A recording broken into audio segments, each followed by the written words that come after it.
shared, but yet I find myself here with nothing to say. I guess silence is hereditary. I mean, I knew you weren't the most open parent, and I remember you even sharing with me that your mother wasn't that open with you, but I don't know. I just thought that maybe we would have enough time to get to know each other better, or that you could read me some of those journals you're always writing, and I've been looking through your things, and I feel like I've gotten to know you better now than I did when you were alive. It's kind of eerie. See, my mother gave me this journal, and as I find myself reading through it, I'm feeling closer to her than ever before.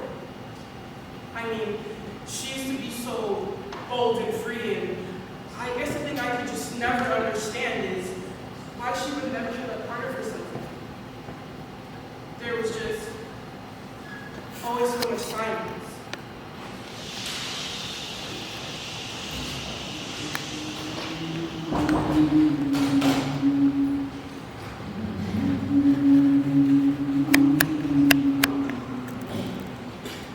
She doesn't speak much. Every Sunday for the last 15 years, she's done my hair, and the most I've gotten out of her is this stupid melody. Creepy, right? But the silence is so much worse. The silence is loud. It cuts through the thickest of air. It's like nails on a chalkboard, making you want to peel into your own skin and claw everything out. Sometimes, I wonder if the silence bothers her too, you know? I doubt it. You would have to have emotions for that. And this woman here is as dull as it gets. Don't believe me? Watch this.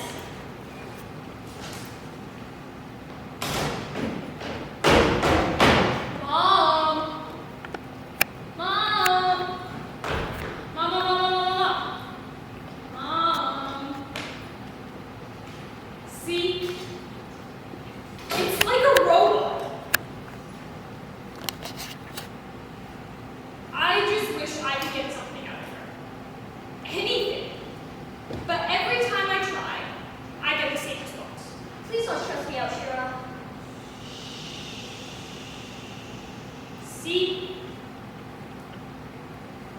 I don't know. Well, I do know. I just wish I could know her. You know?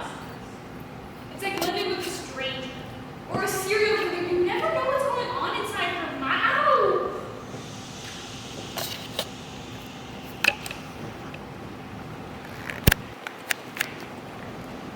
Look, this is your uncle.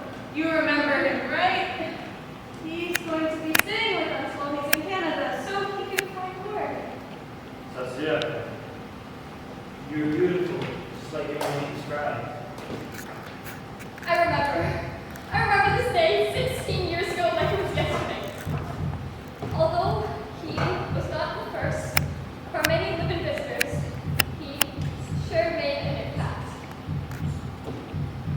My mommy and Max stood in the doorway grinning ear to ear as that man approached my teenage son.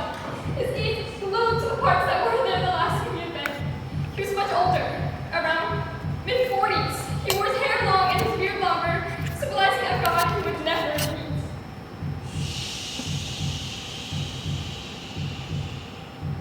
Sasha, you seem nervous. Do I make you nervous? No, it's just that I knew something was horribly wrong, and a part of me wanted to run to my parents and beg them to get this man away from me. I wanted to tell them that something wasn't right, that he scared me.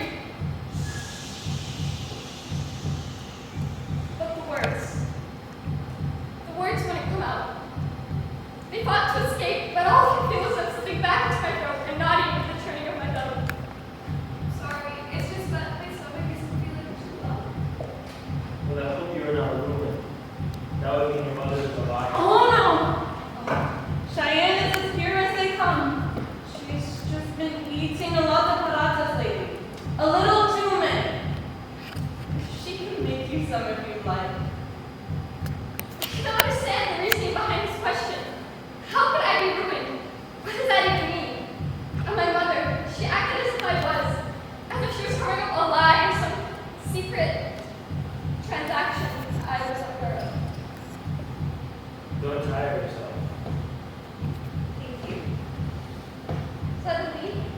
softening of his gaze, I felt my body untense as if each of our past interactions could be undone.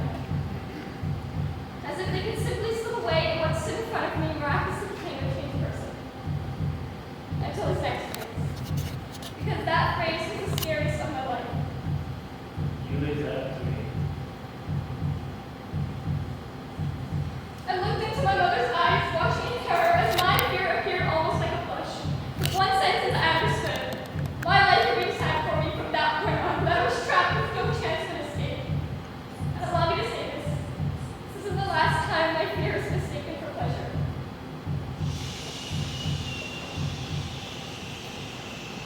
So, who wants to talk about periods? Yeah! So, in my practical opinion, the menstrual cycle is when the body sheds the blood and it causes all like You see, it basically means you can do it. yeah, no, that's No, doctor. I know what I'm talking about. See, I know women. Okay? Right. Now, the menstrual cycle is basically when a woman starts. That means she can. Hey, and that means she can get pregnant. Yeah, you get it. I knew that. Of course you do. You're the professional now. Wait, so does everyone get one? Every woman does it. What happens if a woman doesn't get one? Then she's pregnant. What if she's never gotten or gets one? Impossible. No, not impossible, doctor. That just means you have to take birth control. Isn't that horrible for your body? I mean, it has effects. So there's no alternative. No. Why not? Well, I mean, there's probably, I don't know. If you're Googling come back to something better, then we can talk. Isn't that your job? Any other questions? Does it hurt? What? Period? Yeah. Well, everyone says it does, but between you and me, that's just an exaggeration.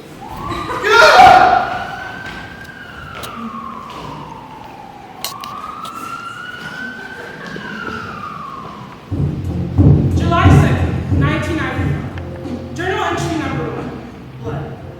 Dear Diary, ever since it started when I was 12, I've been trapped in a pit of rage. I'm not even sure if it's rage. It's more like a misunderstanding. I am angry, but when I try to express that, it comes off too strong, like it's chic and cool, and people just think that I'm edgy. And I hate feeling this way. I just don't know how to feel the other. Am I crazy?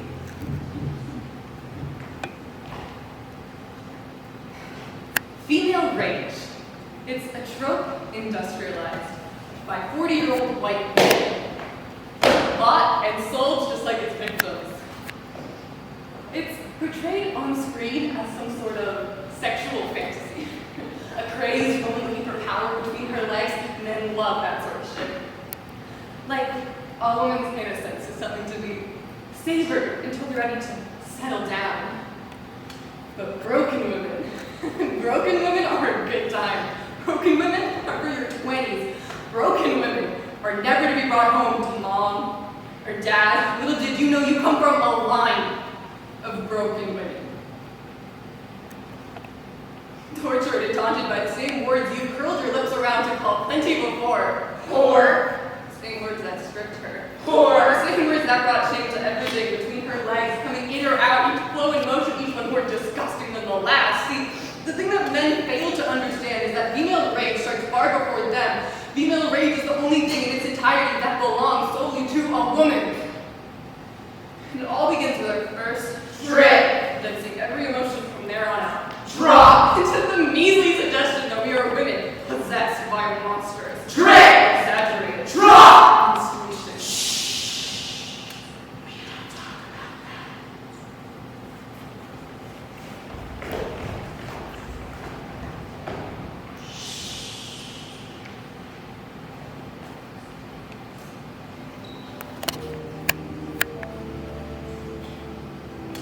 November 13th, 2004. Journal entry number 2. Dear Dad. Dear Diary, I saw him for the first time today in 10 years, and of course I bumped into him with his daughter at the drugstore. mean, at least he seemed more relaxed than when he had to go on that trip with me. I mean, he was a mess. It's crazy though. I was just thinking about that the other day and how scared he was. It's funny now that I look back at it. He was always such a great dad to me, but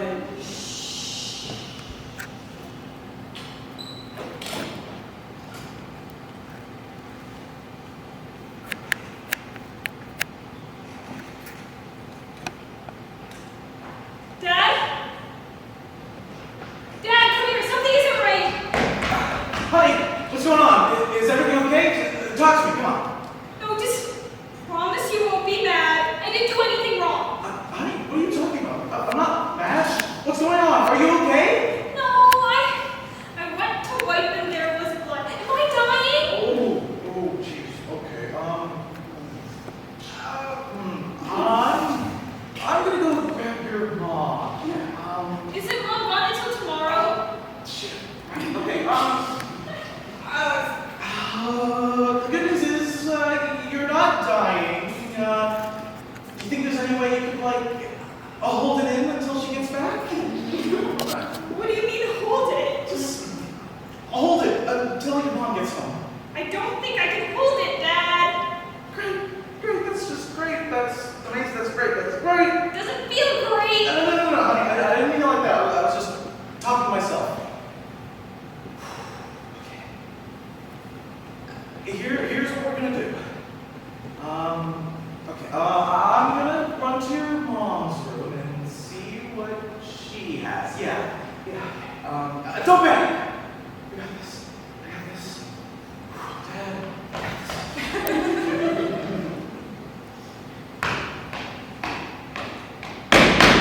Kira, open up. I gotta use the bathroom. Sorry, I'm just waiting for Dad. Why are you waiting for Dad? Okay, so I got tampon, okay, so big pads, this little pad, some tampons, jumbos, wet wipes, it's really weird, cup thing, I'm really not sure how to use that, and diapers. Diapers? Why would I need diapers?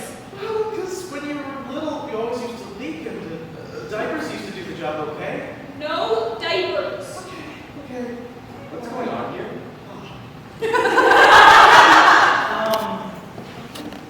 Your sister started her womanly flow. Gross!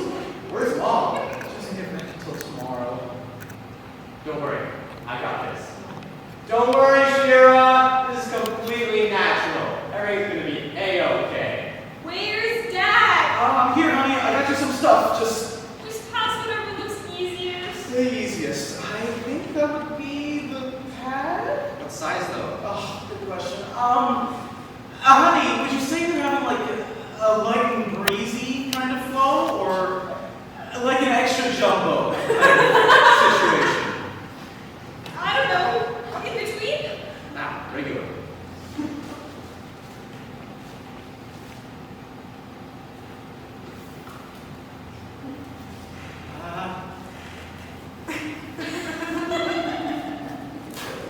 Is everything okay in there? Yeah.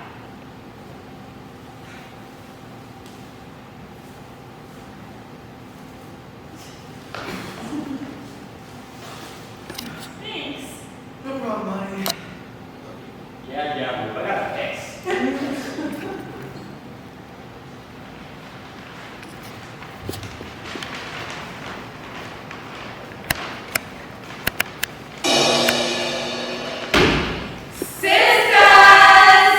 dear diary, sisterhood?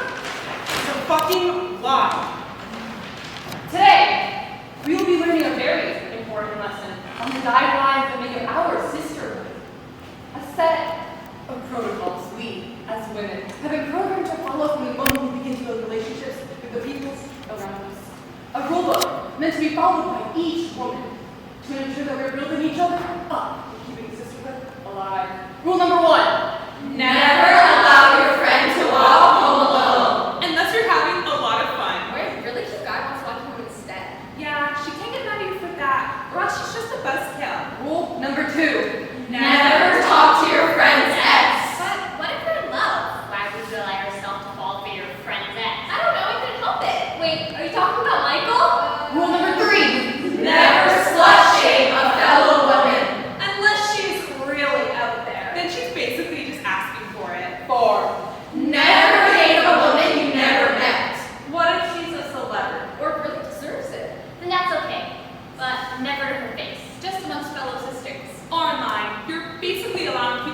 you on mine.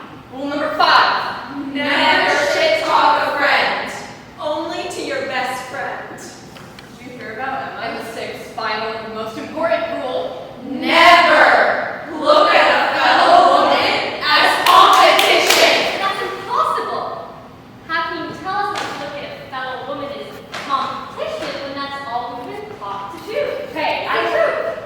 How can you tell us not to view each other as competitors? That's human nature. See whether it's over a job, or a man, or a status, or a pageant, or even who's the bigger feminist. It's all just a competition.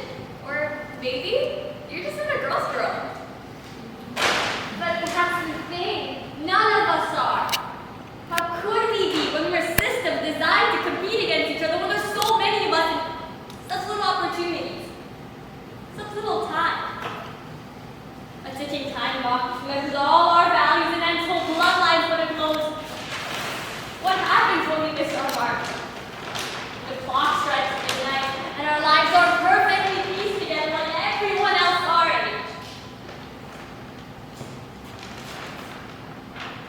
What are we left with? Shame.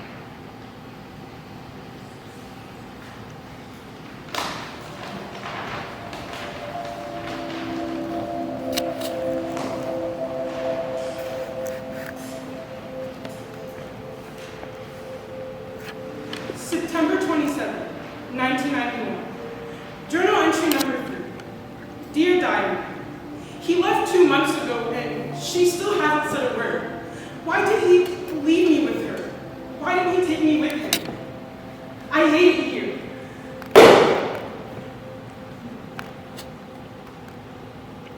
I used to love school. I remember sitting in class, counting down the seconds until the bell rang, so I could run outside and play with the girls in my class. I often reminisce about the playground that held some of my deepest bonds.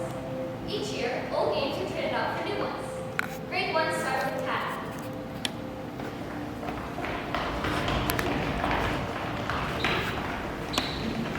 That's not fair! A simple game shared amongst the class, each touch as innocent as it ends. I ran home and shared that game with my uncle. Grade 2 was dance. This was a game showcased to all but shared by very few. I remember watching the girls being thrown and tossed so elegantly. I remember wishing I could do it so effortlessly. I remember running home to my uncle, who was much bigger than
grew up, you're always asking to go somewhere, to do something, or for money, and it's all just no. Okay, but this won't be like that. Please, just listen to me. Okay, so Ashley asked me and a bunch of other girls from our class if we could spend the night at her house. And it's only for one night, and both her parents will be home, and she'll even pick me up and drop me off. No. Mom, come on. You didn't even think about it. I did, and the answer is no. But why? Because I'm not comfortable with letting my daughter spend the night at a stranger's house. You say that every time. And Ashley isn't a stranger. She's my best friend. I'm sorry, but that's just what it is. But why? Like, why is it that everything makes you so uncomfortable all the time? If you don't say it out loud, it won't be true. Mom! Mom? The answer is no.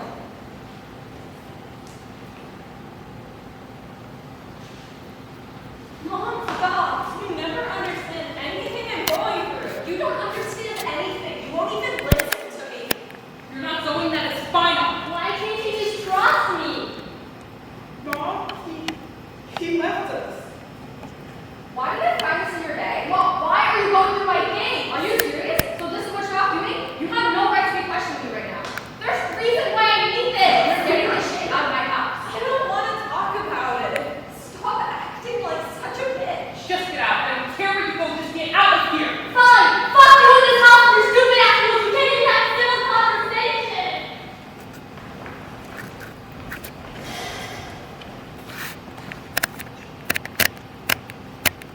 I never got along with my mother.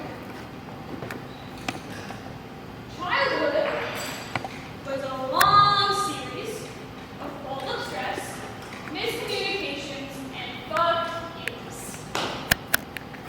As I grew up, I convinced myself that everything that had gone wrong in my life was not about the type of person that I was, but instead, the monster that she created.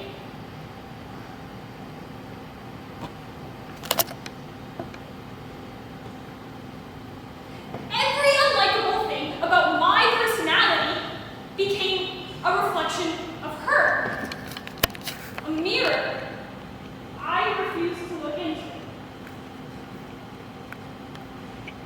Fearing the truth that might uncover. I told myself that my mother would not be what was reflected. You guys are literally twins. You're just like your mother. You're a mini version of her. Each observation served with a hint of salt. I told myself I wouldn't be like her. I forced myself to be the opposite from it. I wore my hair the opposite of how she liked it. I became infatuated with all of her disinterests. I had strong opinions and none of her fear. Her cowardice made my blood boil. Her quietness drove me insane, if not to mention that stupid fucking song.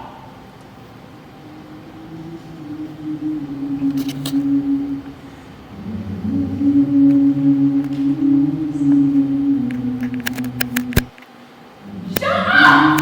Shut up! Shut up! Shut up! I mean, she drove me insane! I spent years of my life running away from her and her suffocating breath. Running to build my future, to build my independence. I wanted to build my name. Sheila. Descended from Cheyenne. I thought I was a happy person. Until I wasn't. Till one day, the happiest day of my life, filled with flowers and candy, poetry, and even rings, I realized I wanted nothing more than to be his. And don't get me wrong, he was a great guy. In fact, he was the best one I knew. It wasn't until I felt his love that I realized that was what I had been searching for ever since my father left. And then I became his person, and he became mine. The reason I breathe. But the thing about making someone else your everything is that you become nothing in the process. And then she came along. And I was hers. And it happened again and again. And soon after, I realized I no longer wanted to be Mama Shira. Shira, Shira, Shira, Shira, she, shh, shh, shh. But it was too late. It was set in stone. I was no longer my own person, no longer a person of value, no longer fearless. I felt my mother's silence as it tugged my tongue tight, forcing every word that uttered out to be a miscommunicated version of, I just want you to be safe. Or a miscommunicated version of, I love you. But my daughter would never understand that. I soon began to see a familiarity in her eyes. A look I once gave my own mother. Now realizing that that similarity everyone else once saw did not stem from appearance, but rather from experience. How dare we try to break a cycle that we did not create? How dare I try to be an artist or a free spirit or even suggest that I didn't want to bring another life into this world?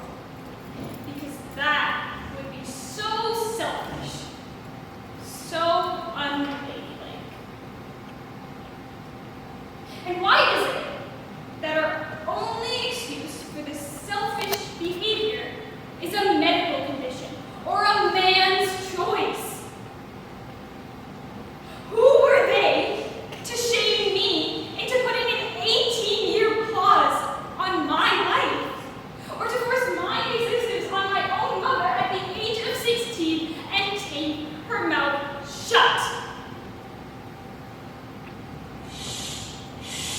Shy, shy, shy. Cheyenne was her name.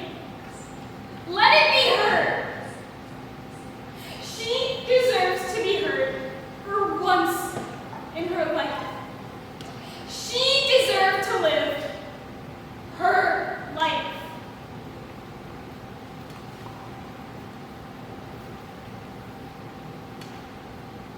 I am so sorry, Mom.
Thank you to everyone who has come here tonight in celebration of memory. My name is Chantal, and it is so truly meaningful to see everyone who she loved all together tonight. I always thought that the day I came up here to talk about her, I thought I'd be able to share her life story. I thought I would be able to reminisce on all the lives she's lived and all the stories we've shared. But yet, I find myself here with nothing to say. I guess silence is hereditary. I mean, I know you went through most open parents, and I remember you even sharing with me that your mother wasn't that open with you, but I don't know. I just thought that maybe we would have enough time to get to know each other better, or that you could even read me some of those journals you're always writing. And I've been looking through your things these past couple of weeks, and I feel like I've gone to know better now than I did when you were alive. And it's kind of eerie to me. See, my mother gave me this journal, and as I find myself reading through it, I'm feeling closer to her than ever before. I mean, she used to be so bold and free, and I guess the thing I could just never understand is why she would never show that part of herself. There was just always so much silence. I've spent these past couple of years just thinking that she hated me, and it killed me inside. I mean, how can a mother not like her own child? It wasn't until I read those pages filled with such resentment and hatred and insight and anger that I realized everything you did was for me. You put your life on hold for me, and I just couldn't understand what it was that you were giving up, but I understand that now. So, thank you. Thank you for living for me, and considering what you've been through, and what living for me is the biggest act of love anyone could ever show. I just